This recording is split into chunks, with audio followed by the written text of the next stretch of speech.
was a pretty fun demo, wasn't it? Thanks, Steph, for being our subject. So let's recap what we did. We assessed Steph's VO2, her oxygen consumption, and her VCO2, her carbon dioxide production. And we did that assessment under two conditions, right? One when she was resting, and then in the other condition, actually during her exercise and at the end of exercise, right? Okay, so this resting metabolic rate, we often refer to that without knowing that's what we're referring to, right? You'll say, oh, my neighbor has a high metabolism, or my metabolism's slowing down now that I'm getting older, right? I can't eat as much as I used to be able to eat, right? So we refer to that resting metabolic rate pretty often, although we may not know that's what we're referring to. Why are your cells metabolizing when your body is at rest? Yes. Because they need to function still, even though we're not eating or running around. Or... So even though you're not doing like some noticeable major work, your cells are still conducting all of the activities of life, and that means that cellular metabolism is going on all the time, right? And then as you become more active, what happens to your metabolic rate? Andre? It slows down. When you become more active? When you're doing activity, it increases. It increases. So, and then if you do just a little bit of activity, it increases a little bit. If you do really strenuous activity, it increases a lot. So there will be variations in your metabolic rate, right? But the resting metabolic rate is just the foundational metabolic rate that is required to keep you alive, right? Okay, so we saw that when Steph actually exercised, what happened to her VO2, her oxygen consumption? Mia?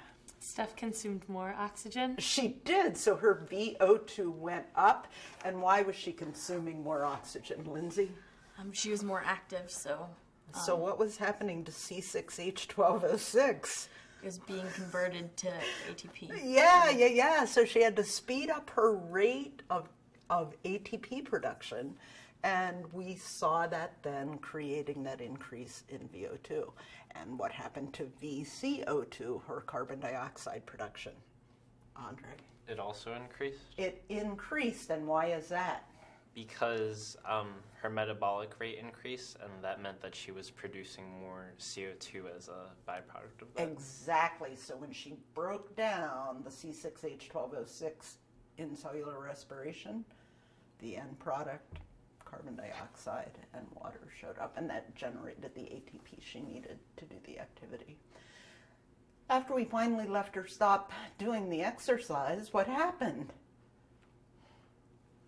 Mia?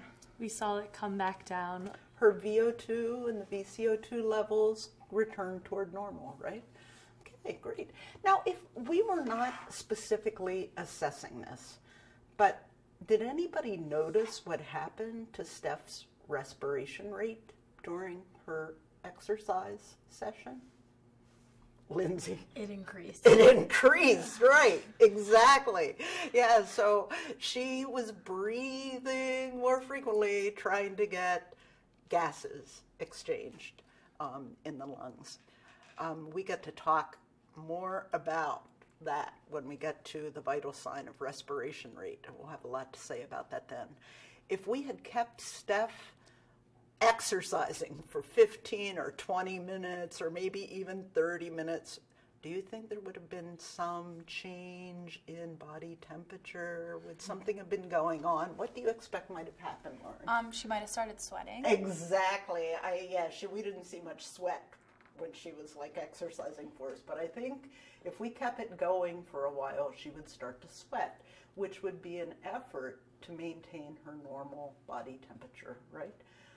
something that we'll talk about when we deal with the vital sign of body temperature. So that was a good demo, and we'll be referring back to it. Thank you, Steph, for being our subject. And I hope you'll be back with us for temperature and respiration rate.